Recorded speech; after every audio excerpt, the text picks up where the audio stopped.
Shalom saudara-saudari terkasih, kita akan sama-sama merenungkan satu ayat, satu ayat saja di dalam Kisah Para Rasul 8, ayatnya yang ke-29.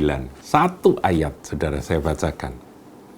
Lalu kata Roh kepada Filipus, pergilah ke situ dan dekatilah kereta itu. Saudaraku, Roh Kudus berbicara kepada Filipus, diaken yang menjadi penginjil luar biasa itu. Pergilah ke situ dan dekatilah kereta itu. Nah, kisah berikutnya saudara pasti tahu. Kereta itu adalah kereta dari Sida-Sida dari Ethiopia, yang adalah seorang menteri keuangan dari Ethiopia. Ya, dari Sri Kandake yang tentunya dia pejabat tinggi, sedang melakukan perjalanan di jalur Gaza. Dan Roh berkata kepada Filipus. Dan Filipus taat, dan kita tahu terjadi peristiwa besar. Injil diberitakan kepada Sida-Sida itu bertobat, minta dibaptis, kemudian dia dibaptiskan, dan Filipus pun diraibkan oleh Roh Kudus. Dia ada di Asdod, yaitu kalau pernah saya hitung itu sekitar 40 km dari lokasi jalur Gaza itu. Saudaraku, ketaatan pada Roh itu diawali dengan kepekaan untuk mendengar suara Roh. Nah, kita ini harus siap. Setiap hari, setiap waktu, kita ini siap. Berdoa, berkata, Tuhan, aku mau buka telingaku mendengar suara Roh. Roh Kudus berbicaralah. Dan aku mau peka dan aku mau taat. Nah, saudaraku, Tuhan itu Tuhan yang mendengar doa. Kalau kita melakukan akan doa seperti itu, nanti kita akan masuk dalam pengalaman-pengalaman dan kita akan belajar bagaimana kita mendengar akan pimpinan Roh, suara Roh, untuk kita melakukan karya besar yang dari Tuhan. Tentunya tujuannya adalah karya besar dari Tuhan. Ada orang yang katanya, aku mendengar Roh Kudus berkata, mobilmu harus engkau berikan kepadaku. Itu bukan suara Roh itu. Ya roh, benar, roh setan, saudaraku. Ini yang bukan yang seperti itu, saudaraku ya. Itu dasar dia pengen punya mobil kayak mobilnya orang, dia dengar katanya Roh Kudus ngomong mobilmu harus dikasih ke aku. Nggak gitu modelnya. Nanti kayak Jim Jones, kayak David Koresh itu akhirnya istrinya orang mau diambil dan sebagainya, yang katanya Tuhan yang suruh. Ini bukan yang seperti itu, saudaraku. Tapi Roh Kudus itu akan memimpin kita pada kegenapan dari kasih Bapa kepada semua orang.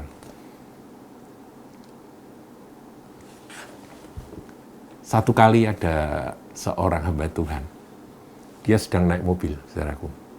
Ini dia tulis kesaksiannya itu. Ketika dia naik mobil, dia melihat ada seorang laki-laki sedang menuntun sepeda. Roh Kudus bicara, kamu berhenti, ajak dia naik mobilmu. Rupanya sepedanya bannya bocor ya, saudaraku, ya rusak, sehingga tidak bisa dinaiki. Kemudian dia berkata, bro, mau kemana? Oh, saya mau ke situ, mau ke daerah itu. Oke, ayo ikut aku, mobilmu taruh di belakang, ikut aku. Di tengah jalan, Roh Kudus bicara. Saksikan tentang kasih Kristus. Nah, karena dia seorang yang mengasihi Tuhan, dia langsung taat, dia mulai cerita. Ternyata orang ini mendengarkan, saudaraku, mendengarkan kesaksian, dan kemudian benar, ternyata dia mau terima Tuhan. Waktu ditanya, bro, apakah setelah kamu mendengar ceritaku, pengalamanku, dan kesaksianku, dan berita yang aku sampaikan kepadamu, apakah kamu mau menerima Tuhan Yesus Kristus sebagai Tuhan dan Juru Selamat pribadimu? Orang itu ngangguk-ngangguk dan berkata, iya, saya kira saya membutuhkan akan Tuhan Yesus. Berhenti sebentar, saudaraku, mobilnya, dipimpin terima Yesus saat itu juga. Sudah selesai, menuju ke daerah yang mana dia akan tuju. Waktu berhenti di tempat tujuan, hamba Tuhan ini berkata begini, "Bro, ada sesuatu yang Tuhan suruh padaku untuk lakukan." Dia keluarkan dompet, saudaraku. Dia keluarkan dompetnya, Roh Kudus bicara, "Itu uang yang ada di dompetmu, kasih ke dia." Tuhan, sing bener ini bukan emosi kah? Kalau sudah urusan duit biasanya kan begitu, saudaraku, diuji ya. Ya, tapi ternyata benar. Roh Kudus mendesak, berikan.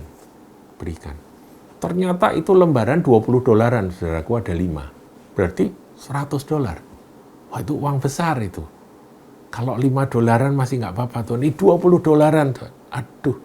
Tapi desakan itu begitu kuat. Dia ambil semua, dia taat. Dia berkata, "Bro, ini dari Tuhan untuk kamu. Kamu pasti membutuhkan." Terharu, saudaraku.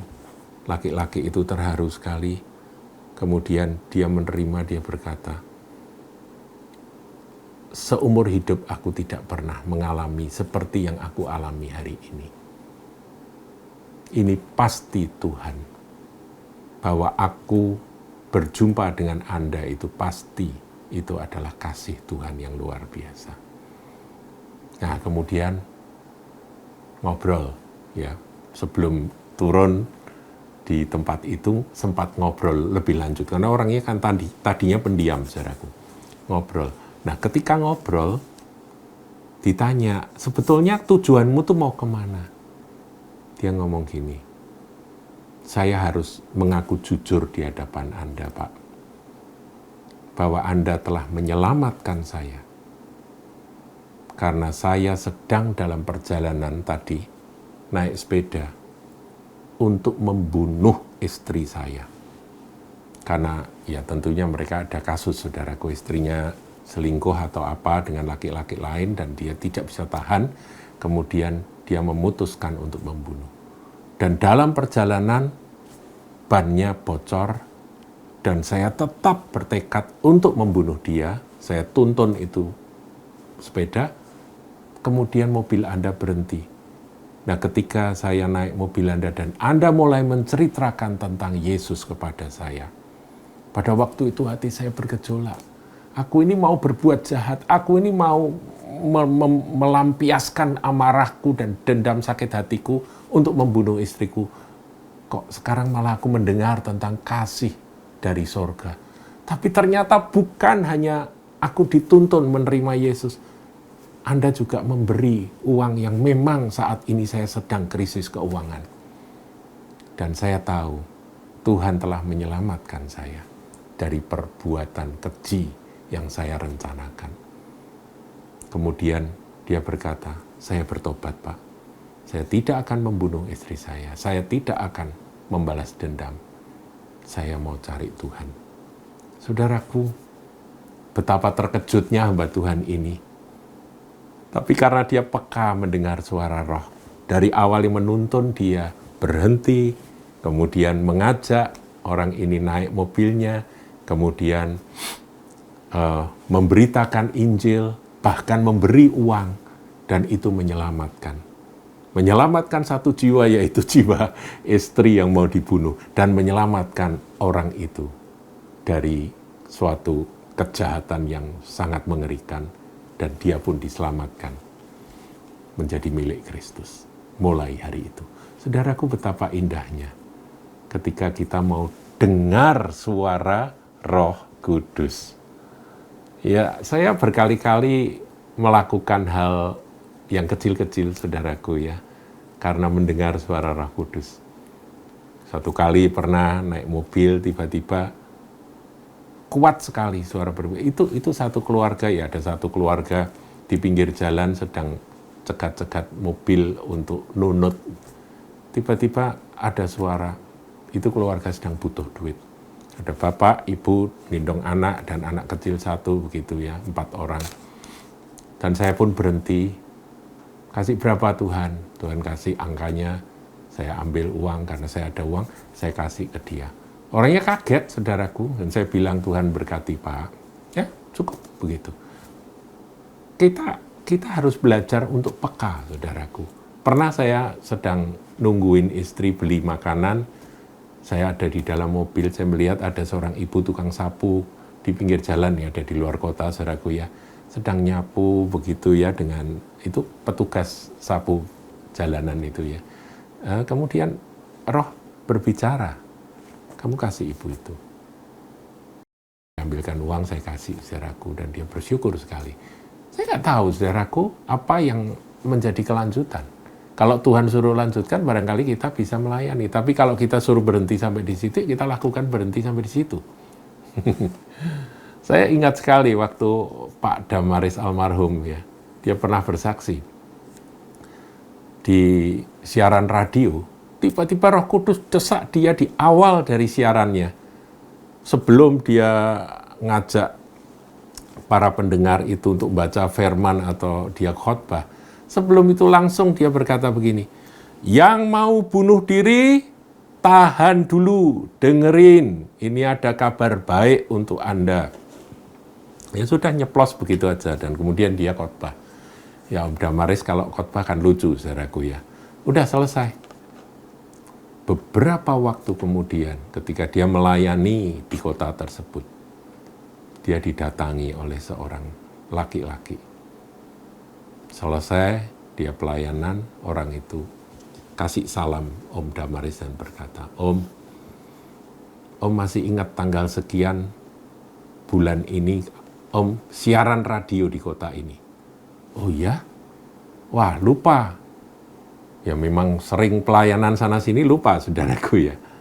Pada waktu itu Om berkata, yang mau bunuh diri, tahan dulu. Saya kaget Om, karena saya dengerin. Karena waktu itu saya sudah siap untuk mati, karena saya putus asa. Dan saya tidak jadi bunuh diri, dan saya ketemu Tuhan. Sekarang saya jadi anak Tuhan. Saudaraku, dengar suara Roh, kemudian taat, itu penting sekali. Itu bisa menyelamatkan jiwa orang, bisa menolong orang, bisa membawa orang ketemu dengan jalan kebenaran dan hidup. Tuhan Yesus memberkati.